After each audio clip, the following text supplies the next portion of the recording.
Hi there, my name's Morgan Jaffit and I was the Creative Director on Hand of Fate 1 and 2. I'm here today to stream through a little bit of Hand of Fate 2 and tell you a little bit about the development of the game and the team that helped build it.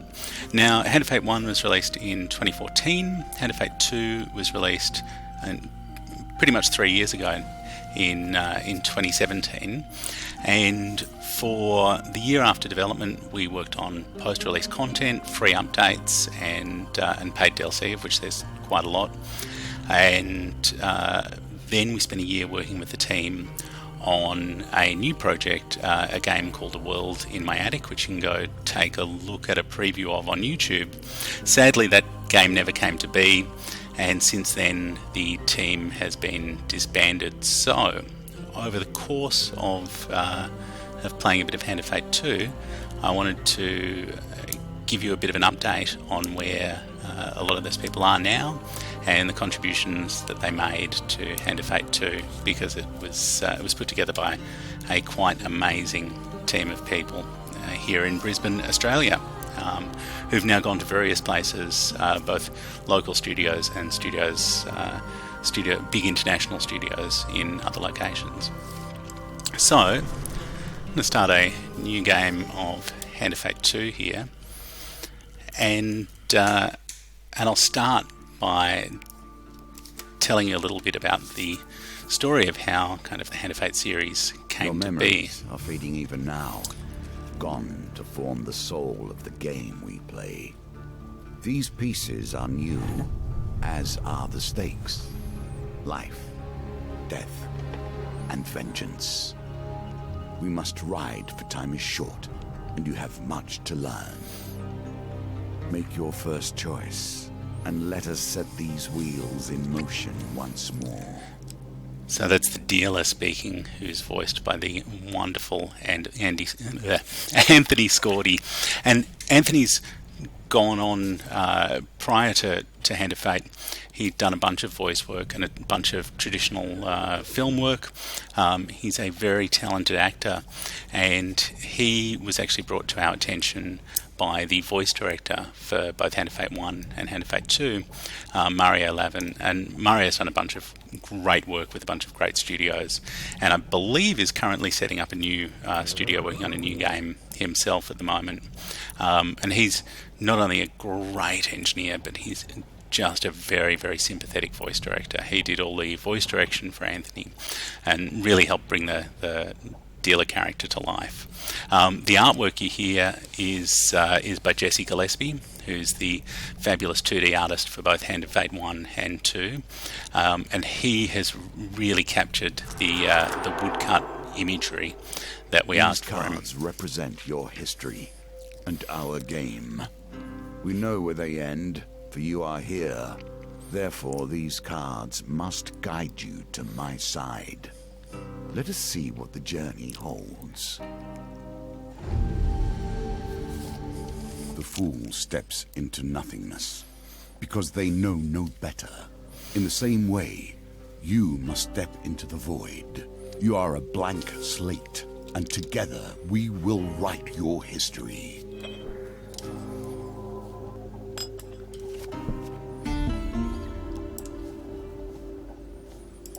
So let's have a quick look at these thieves. Hand of Fate 2 picks up the story. In Hand of Fate 1, you were a character called Callus, who, to give you a spoiler alert, at the end defeats the dealer of the game and takes his role in charge of the game of life and death. In Hand of Fate 2, that dealer has returned and he's looking for revenge, with you as the proposed tool of his vengeance. Hand of Fate's a game has been improved, all about choices. Even those that seem at first glance familiar. But it's also a game... You will soon understand the nuances. ...that is very much about talking about games.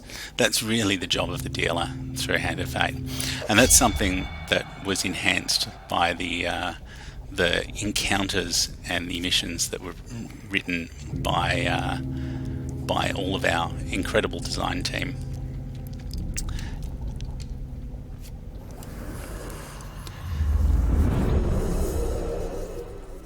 So here you see the cards coming to life, which is the core conceit of Hand of Fate, and the thing that really makes it stand out from other games. You don't just play at the tabletop; you also go in and fight in world against these characters.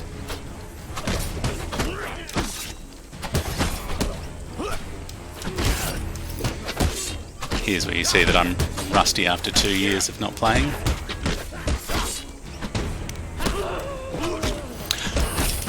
The funny thing about game development is that while I've played thousands and thousands of rounds of Hand of Fate in my time, and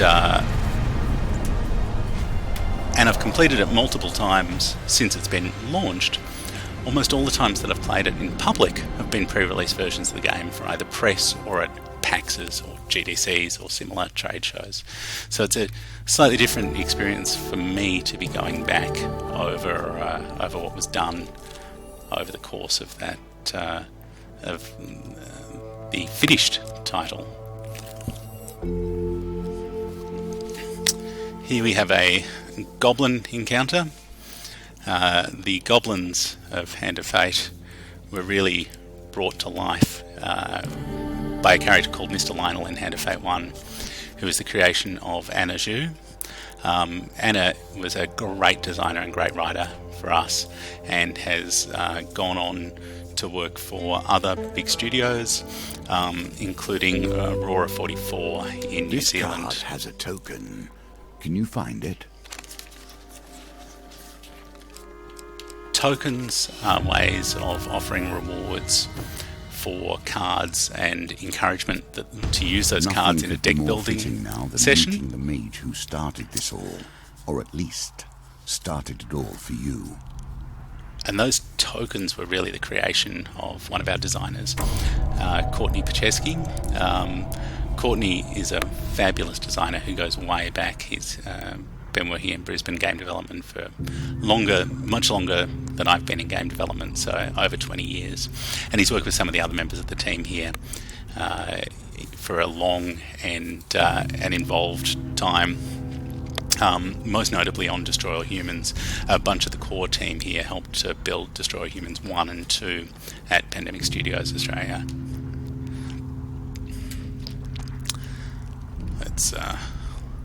Let's fight these thugs.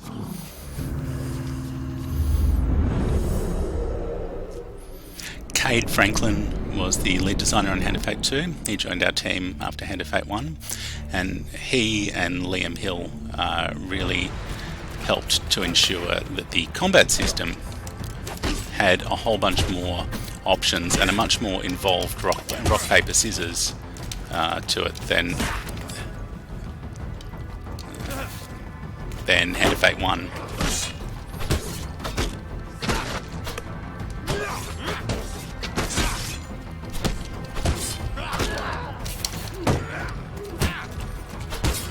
So different enemies have different attacks and different combinations of attacks, which give you more reason to use different followers, different tactics, and different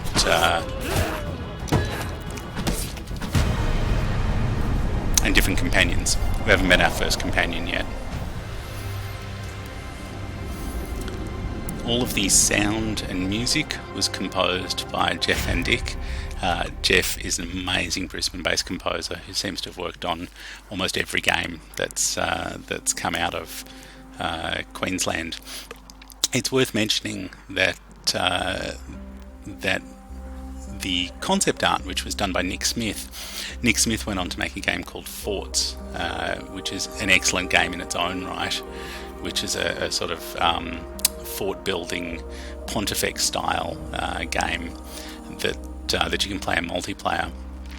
And Jeff Van Dyck also did the sound for that game. He did the sound for Witchbeam and Android Assault Cactus, and his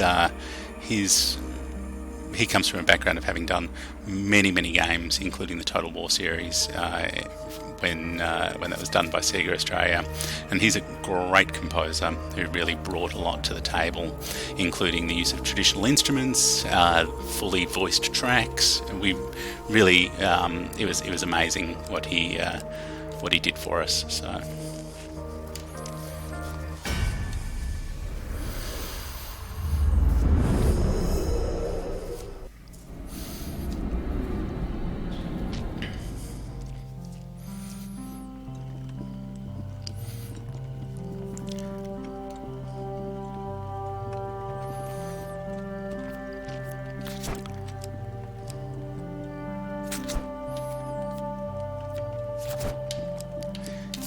Chance to choose our character.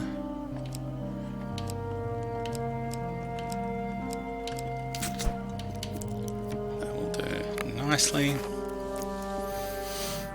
And there's Malaclips the Bard, a hidden magician in the background.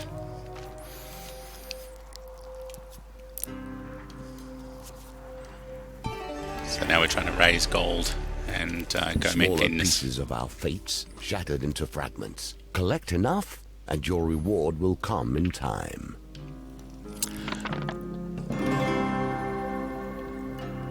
Victory, you are learning. Hand of Fate adds new mini games to the set that are available, and new options over Hand of Fate 1. Water is a symbol for the many thoughts that churn beneath the surface. What is it you're thinking of? What concern is worrying at your mind? This is one of those moments where the dealer acts as a fortune teller, as well as a philosopher on the process of what makes games tick. And I wrote the great majority of the dealer dialogue, embedded in and it was a real chance for me to bring, I guess, my point of view to the person sitting across the table, but also to bring a bit of that D&D flavour that I really enjoyed in high school. All the encounters were written by our design team, and you see how that's quickly the actions of the usurper are turned one of the true delights of being able to make games with other people, is being continually surprised by the things that they've added into the mix, and the 22 challenges that represent the 22 major arcana of the tarot in Hand of Fate 2. All got such incredibly varied mechanics and approaches from our team. It was so exciting to see those at each build and each milestone, and the art and environments that were put together really helped to bring all of that to life.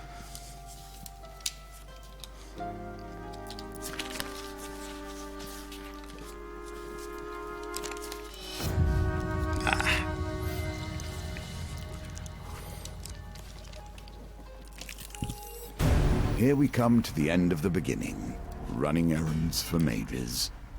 This will become a theme, I dare say.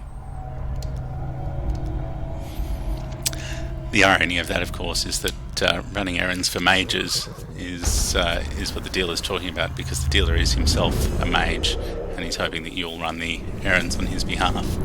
While we're talking about the beautiful environments that exist here, we've been lucky to have an amazing environment team working across Hand of Fate and 1 and 2. There's excellent work there by Ben Cooper, the effects by Paul Christie. We also had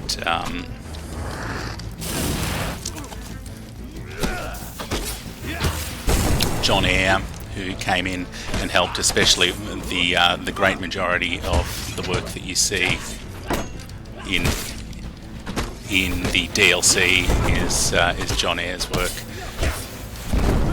And when I get a moment,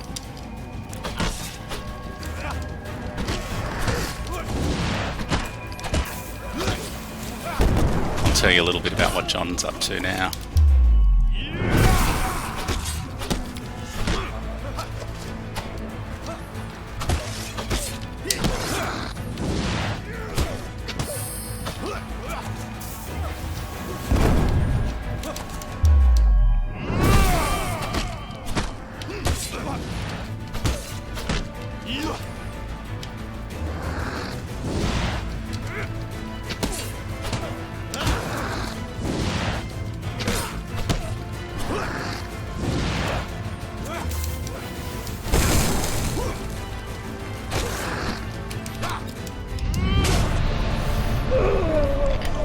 So John has done a bunch of environment work for a game that's about to come out soon by Modern Storyteller called Forbidden City, which should go on wishlist. But he also has a game called Bears in Space, and if you track him down, you'll see that that's a great old school style shooter with a very funny set of sensibilities to it. That's well really done. worth looking at. You have cleared the first challenge, and now we can move on to the next. So the essence of Hand of Fate is that it's a deck building game where you build the decks that you use to take on each challenge, and that you earn tokens and cards as you go through. Welcome to my challenges. Together we will traverse 22 paths of wisdom and despair in the hope of awakening. So you can hit recommended and go straight into the You may take recommended their deck, recommendations if you which wish. will They do for the will be purposes of sufficient for now. of this challenge. The animation team for both Hand of Fates was really great. The two Michaels, our Nothing senior here is animators, coincidence. Michael The Baxter answer and to Michael every Shardlow. question is in the cards Michael if you Baxter but look. did the majority of the dealer and a lot of the other combat and in-game animations. Michael Shardlow did a huge amount of work on the player and the enemies, and both of them really brought a ton of their own personality through to the characters that you meet. There is in fact a Sir Shardlow's blade somewhere in there, and it's in that they were assisted by James Fern Warren, who also did animation for Hand of Fate 2, and it's really... Sorry, just give me 1 second. I have one of those moments when Windows wants to update. Even if you lose the challenge, you have earned this token. So, animation's one of the ways in which the In characters my of the day, world thieves come kept their across. distance. None would pickpocket a And we were maid really for fear of fortunate to failure have a or great worse, team there. Success.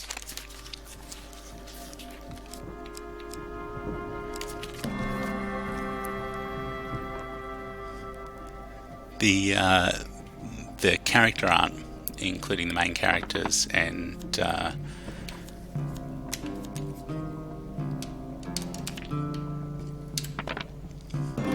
all of the supplemental characters were done by our character art team. Ryan John Keats, who was on Hand of Fate 1 with us and who went on to do great work at Telltale and then Machine Zone, and I believe is working on building his own studio now, who's a great, hugely talented character artist, working with Nick Smith, who did concepts. With Hand of Fate 2, we were lucky enough to work with John Ochua and Johnny Maguire, also both great talents, and they contributed a huge amount. Commerce thrives in even the most unusual of locations. The Empire reaches too far. The North has gone from a loose collection of tribes to something to truly fear.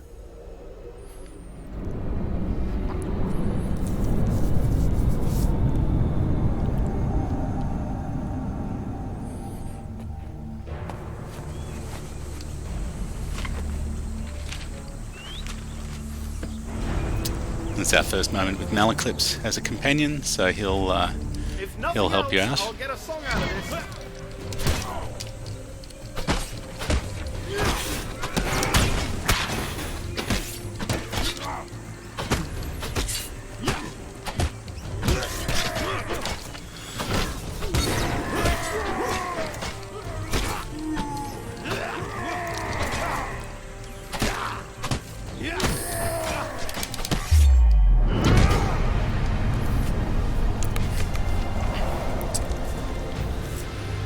All the VFX for both games done by Paul Christie.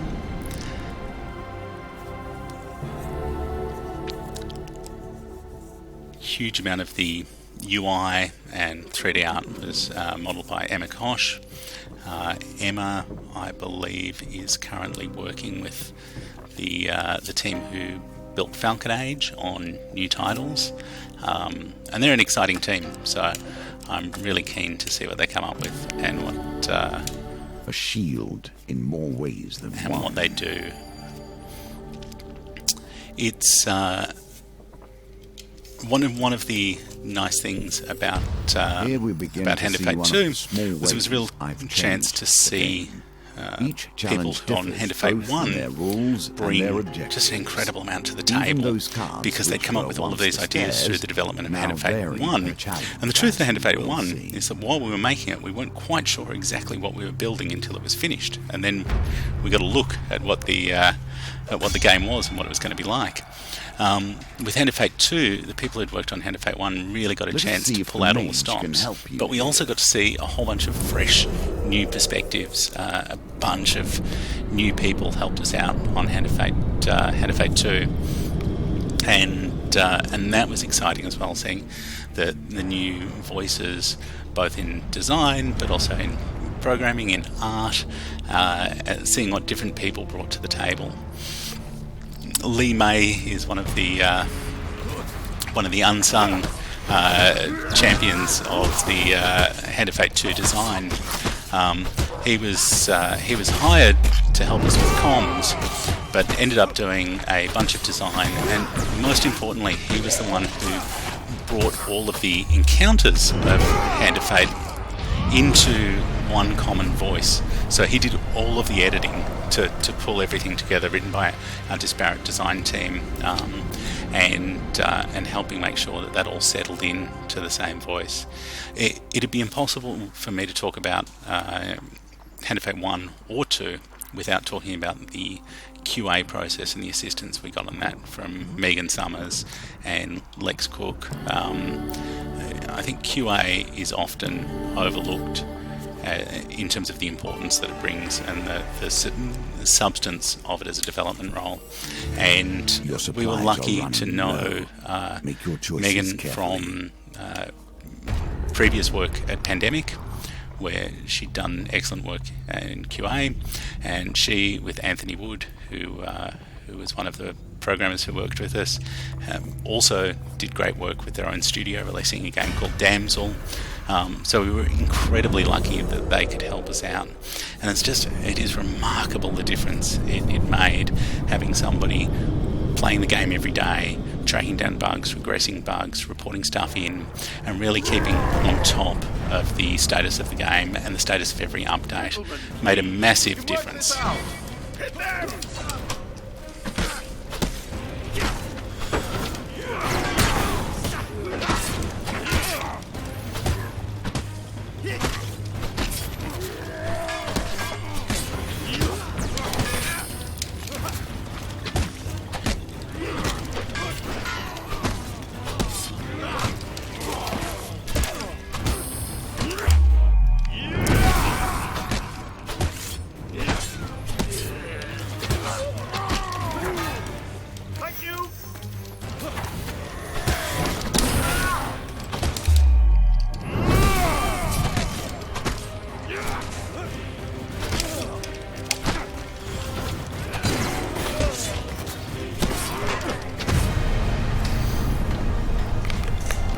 Quick riposte there, which again was a Cade Franklin and Liam Hill edition. I want to talk a little bit about the members of the programming team. We were lucky to have some amazing programmers, ranging from super veterans to younger programmers. And I say younger programmers, by the time Ryan Cooper, who was the youngest of our programmers, had finished with us, he'd been 5-6 years at Defiant, and we also had the excellent skills of James Scott, a veteran of Dev in Brisbane, who's now working on his own game. There was Anthony Massingham, who, along with Ryan Cooper, is now working at Prideful Sloth on their new game, which is really exciting. And Chris Webb, who's been working with Five Lives. Chris is a absolute fiend of Unity development, and is a huge asset for Five Lives on their latest game, Windbound. Lee May also did work on that as well. I recommend checking out Windbound and keeping an eye on Prideful Sloth for the next thing they do. Let's see if I can buy anything. I would have liked that, but anyway, let's do that. Well, that may help you on the road ahead.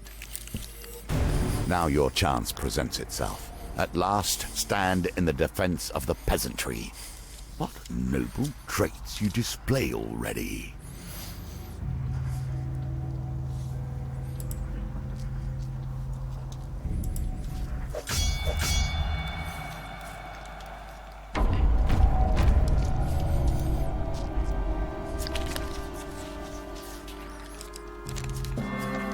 Hey, still got it.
A mighty creature of chaos felled by your power. Does it satisfy you, this bloodshed? Knowing those you destroy were once simple peasants going about their day. All the sound throughout is for both games is provided by Anne-Marie Weber. Anne-Marie is a fantastic gun for hire sound woman who we were fortunate enough to have help us out to a really in-depth manner, and she's been involved with sound design on countless games. You will find more. We also worked on Hand of Fate 1 with Jeremy Taylor, and that was also a great privilege. Unlocking cards we'd worked with him at Pandemic, and he was a lot of fun to work along with. And there is the great game, the game of life and death, the game I was once master of. The initial writing on Hand of Fate 1 was done by Christian Reed, who you can see at christiandreed.com, I believe. He's a very prolific writer, both in video games but also of novels, and I'd really recommend going and checking out his work. It's hard to talk about games without talking about the people who helped to make them happen. Kim Allen was an associate producer, went on to become producer for Hand of Fate 2, and has done great work, and is now very active in the music scene locally, and I believe is still working in games. Alana Cole was another phenomenal hire who came on right at the end of Hand of Fate 2 for our new project, who's now working with Sledgehammer Games down in Melbourne, and that's really exciting. I'm really excited to see what comes out of there over the next few years. She's grown into an incredible producer just over the time I've known her. With far more mundane I'll get around to talking about my partner in crime, Dan Treble. It's really true that nothing in Hand of Fate 1 or 2 would have happened without Dan. Dan was the lead programmer at Pandemic when I was there, and he was my partner in setting up Defiant in the first place, while he was the lead programmer throughout the entire experience. He was really an incredible amount more than that, and his contribution to the game goes far beyond the technical aspects and deeply into the heart and soul of the studio we built. Dan had a hand in every aspect, from production to strategic planning, to development, and it was also like a compass, just a great joy to work with. That was really one of the true pleasures of the 10 years of Defiant, was the opportunity to work closely with Dan and work through that. And likewise, Sean Eustace, who was the art director at Pandemic and has been the art director on everything we've done at Defiant. Getting to know Sean over the many years that we worked in Defiant was a great joy. He's got such an eye for creating visual scenes, and a lot of the magic of Hand of Fate comes from the direction and the soul that he put into the game, and the ideas and the thought that he... Bloody gnomes!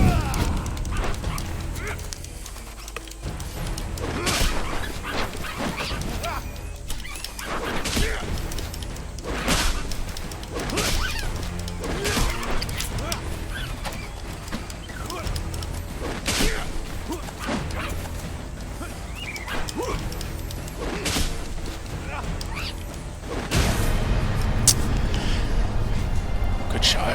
Glad to be rid of him.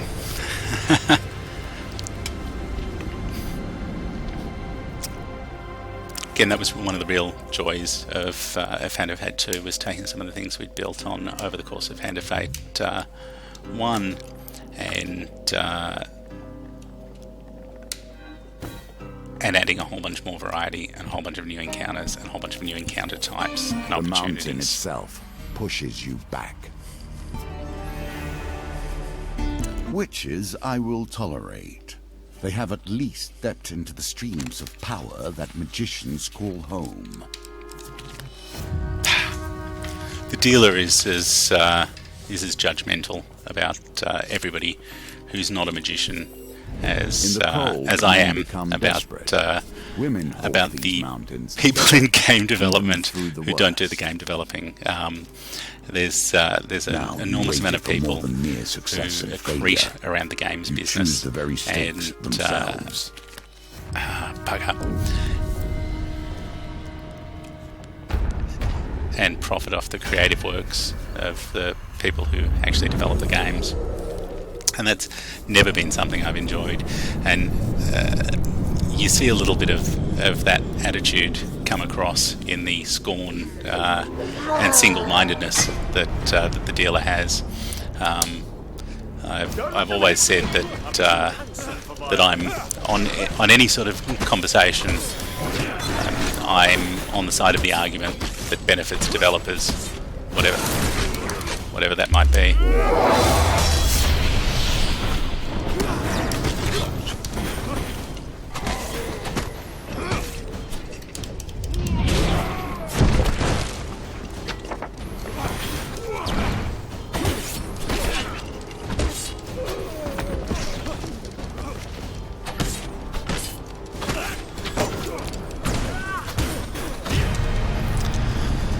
better get good, otherwise I'm going to run out of food here. Run out of food, run out of life, I mean. That's something. Campfires will always offer warmth and heat, but they also change with each challenge. Be prepared.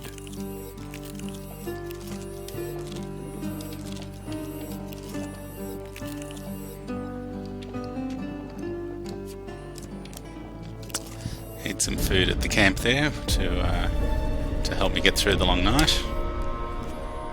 Just as well. Come on, no huge failures. Shouldn't have said it.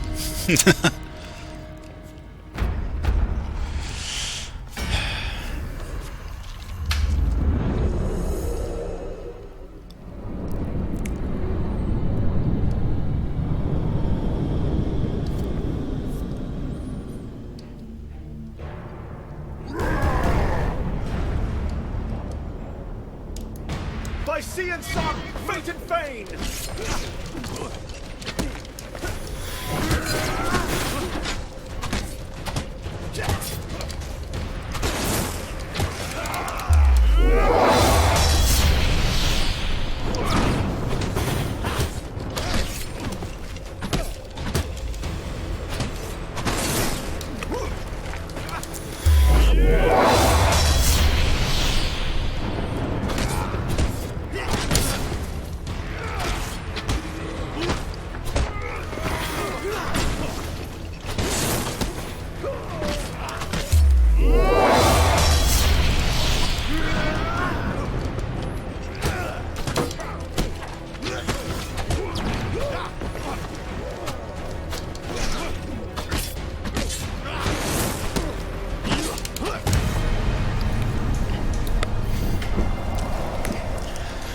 Good stuff, it's all starting to come back to me now.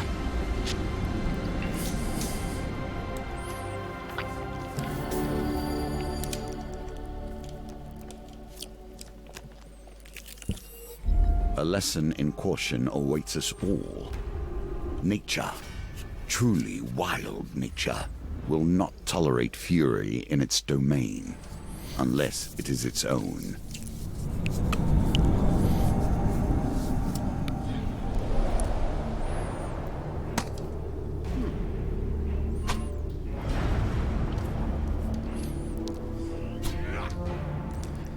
Who dares venture? None less than the amazing Malaclips and assistant.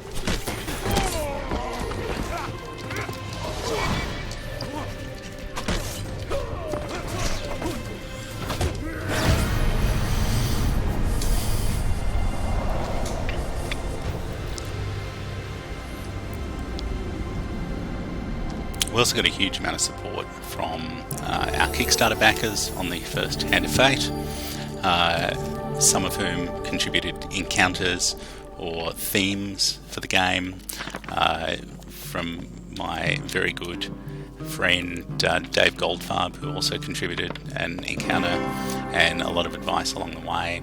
There was a huge number of people, other indie developers and other people in the games business who provided advice along the way. And it was really the fact that there was such an amazing community of indie developers that enabled us to do what we did. Without that, we wouldn't have achieved anywhere near the things we achieved, and that was a great benefit as we went through. Will you push on despite nature itself? Yes, I will push on. You. Old witches, I have a fondness for them, but I would not trust them.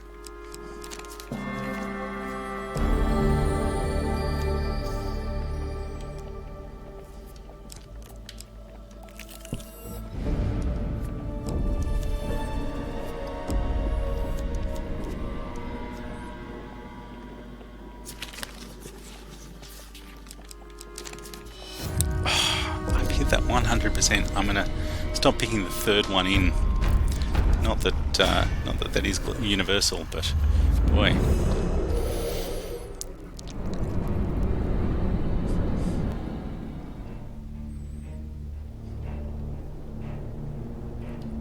I hope this works. That's Craig Bentic, who was an animator for Pandemic Australia as the voice of Malaclips. There was a project at Pandemic Australia that never came out called The Next Big Thing. There's some evidence of that remains on YouTube, and Craig voiced all the promotions for that, which is when we realised that as well as an animator, he was an incredibly talented voice actor.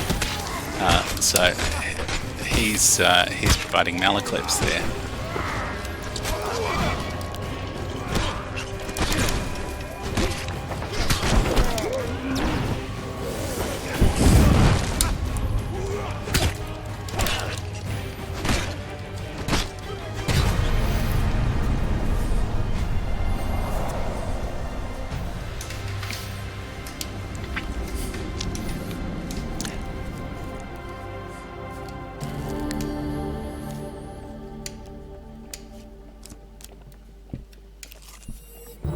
Grand opportunity for you to take whatever pleases you and go about your day.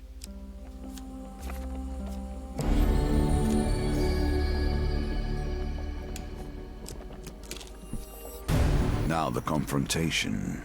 Are you ready to face the priestess of her people and drive the deal the Empire has requested? So I'll succeed at this one, and flee. But I won't get the gold token that I would have got, and draw penalties because they didn't come with the 6 blessings.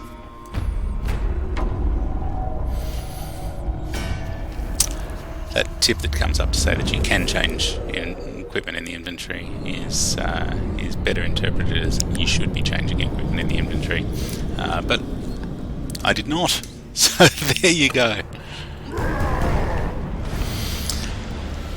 Can I take on the Berserker champion? Always end up enraging the local.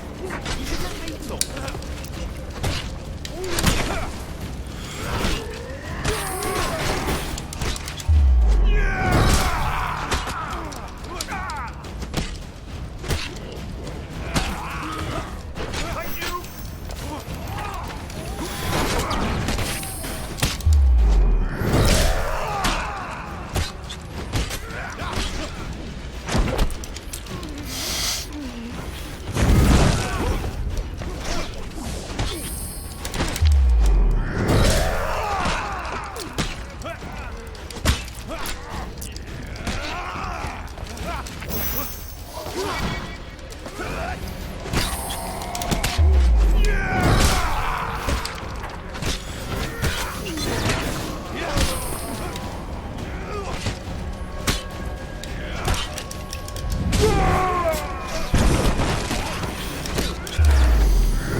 Pleased with how that came out.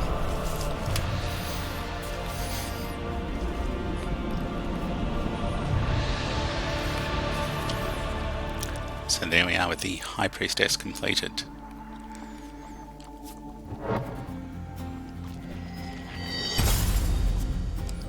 And a set of new cards added to the mix. You can see how the cards you gain are themed from the encounters that you've just gone through. And also, now that we've finished the High Priestess, we're starting to add some of the DLC and free update challenges to the mix. So I've got the silver on the High Priestess, and I now have the choice of the Empress or the Emperor. We'll This take a quick game look is at merely the a Empress. lesser game. It is not the true game of life and death, merely my model of it. Yes, and this is I something must prepare you the for dealer touches challenges upon you here, will face when we meet Callus in truth. which is that the actual game of life and death that you played in Hand of Fate 1 is not the game you're playing now, but it is the game that you'll play against Callus when you reach him for the final confrontation. In this case, the Empress is a symbol, a leader of the northern clans, but not their only one. It's true that the Empress is a symbol, but everything's symbols in Hand of Fate. So you can see there the silver and gold tokens. Now we come to one of the new references. nuances of our game. The hunt for fame and esteem would not work for all players, but it works for you. I can sense it in you. Your pride, your skill. In time, we will learn all of you. Yes, well, fame gets added as a game mechanic in Hand of Fate 2 that wasn't present in Hand of Fate 1. And what the dealer is really touching on there is that the character Callus in Hand of Fate 1 was too violent and self-obsessed in his travels to care about pursuing fame. He cared about pursuing the game of life and death, and that sort of insight into the character in Hand of Fate 1 and the way that it changes the view is one of the things that I was really happy that the team managed to embrace and deliver on Hand of Fate 2. I always like a story that makes you look at the previous chapter in a slightly different light.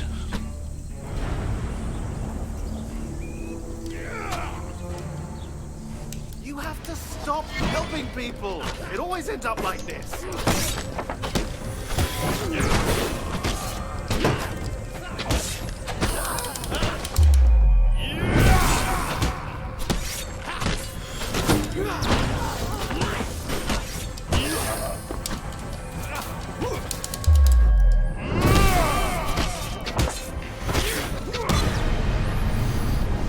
Easy quick fight against thieves there. That's when you start the ball rolling.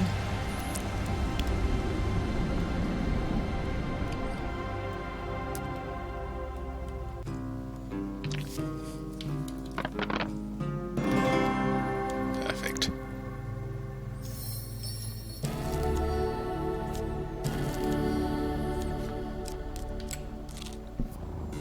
Wealth through exploration. We have many lands to discover, you and I.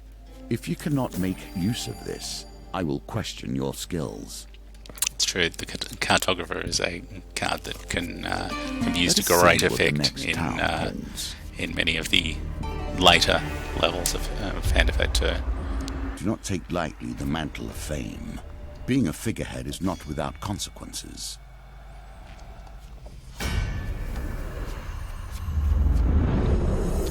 Creating the different suits for Hand of Fate was one of the pleasures, and the suit of toil, which is the suit of the peasantry and the farmers of the world, is one of the things that was brought in by the members of our design team.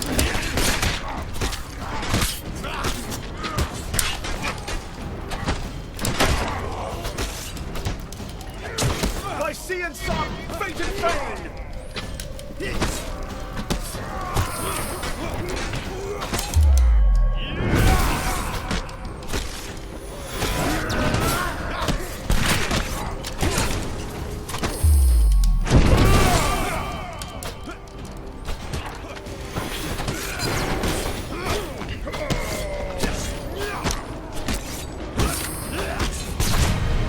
Again, one of the fun things about Hand of Fate 2 is the addition of battles with multiple factions and multiple things going on. It let us put together a whole bunch of different styles of combat encounter compared to what existed in Hand of Fate 1. and that in turn played into different ways to give you opportunities to use different equipment and make different decisions along the way. The roads have become even more deadly since the Empire has come to power, despite their promises of the opposite. Now, interestingly, I failed that one, and if you succeed, the distressed damsel is genuinely a distressed damsel. If you fail, it was an ambush. And this touches at what the cards of Hand of Fate are. They're reflections of a truth that exists in the world and in the memories of the players, but they're not an actual truth that can easily be picked out amongst them. Instead, they're representations that can change depending on how they're remembered and recalled. People. It always ends up like this.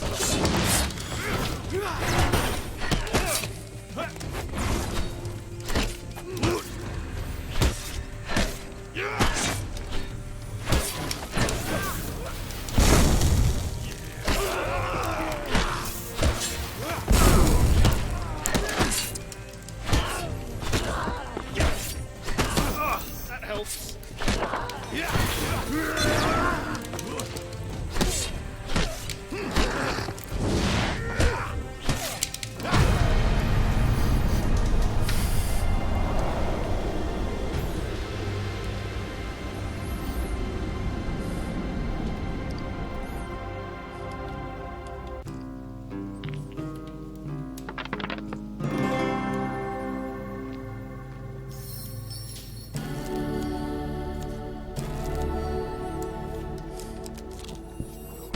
When the hero runs in, the villain takes their time to bait their trap. Be careful, lest they put you in your place.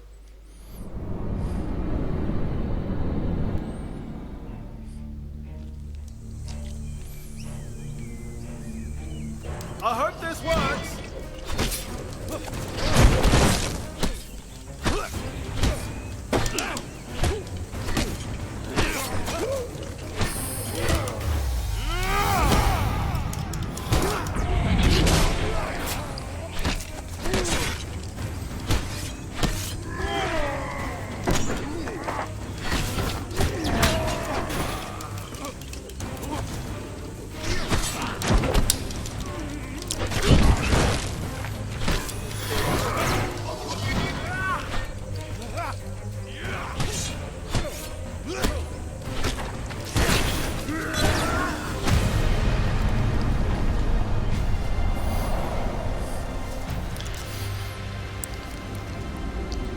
You can see how many of the choices in Hand of Fate 1 and 2 to pick these small arenas and these small environments with the dealer that we can make look good come from the decisions about what we can do as a small indie team that still lets us deliver high quality looking assets and Strong, and really clever, bring to wise. bear the brunt The of our circumstances under skills. which you come here put the lie to that.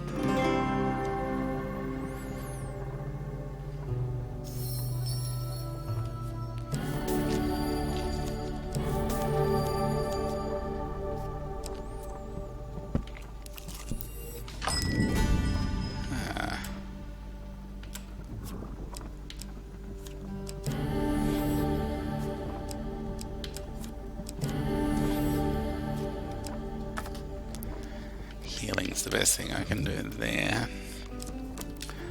Also Campfires offer a chance to see eat what some your food. companion has to say about your current challenge.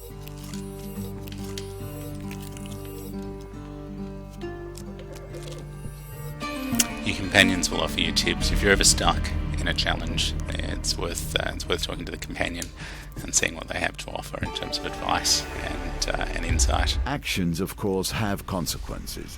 You cannot think that the steps you have taken will bring a simple peace. No. True enough, dealer. True enough.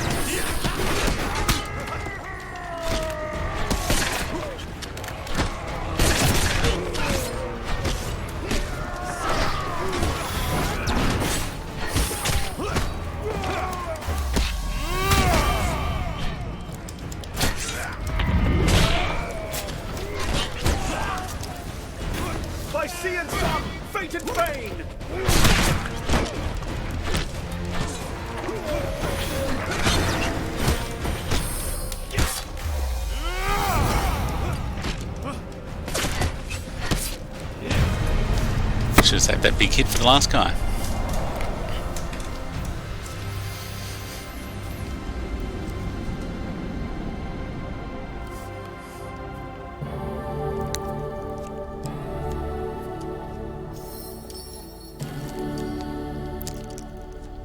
So that's a good moment to wrap up the stream for today, but I just want to say how nice it's been to revisit Hand of Fate, and what a real joy it was. The greatest joy of my professional life to work with just such an amazing group of people to help bring this to life. And every single one of them did great things on this project and really put their heart and soul into it. And in addition to that, they're all going on and doing great things in the world at the moment. If you see anybody with Defiant on their resume, you know that they're kick-ass. It was just a total pleasure, and something I feel really lucky to be involved with.